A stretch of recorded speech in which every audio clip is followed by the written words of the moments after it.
செய்து கொண்ட திருச்செங்கோடு டிஎஸ்பி விஷ்ணுபிரியாவின் உடல் அவரது சொந்த ஊரான கடலூர் மாவட்டம் கோண்டூரில் அடக்கம் செய்யப்பட்டது. காவல்துறை அதிகாரிகளும் பல்வேறு அரசியல் கட்சியினரும் விஷ்ணுபிரியாவின் உடலுக்கு அஞ்சலி செலுத்தினர். வழக்கை சிபிஐ விசாரிக்க உத்தரவிட வேண்டும் என வலியுறுத்தியுள்ள விஷ்ணுபிரியாவின் தந்தை ரவி, கீழக்கரை டிஎஸ்பி மகேஸ்வரியின் பணி பாதுகாப்பை உறுதிப்படுத்த வேண்டும் எனவும் கூறியுள்ளார்.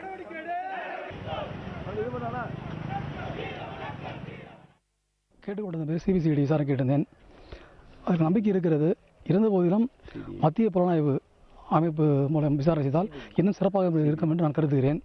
மேலும் இதை பற்றிய விவரங்களை சரியாக எடுத்து கூறிய செல்வி மகேஸ்வரி அவருடைய பணி பாதுகாப்பு கொடுத்து வழங்கிட வேண்டும்.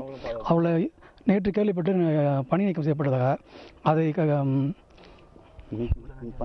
அந்த பணி நீக்கத்தை ரத்து செய்து பணியில் அமர்த்துமாறு மிகவும் அன்புடன் கேட்டுக்கொள்கிறேன்.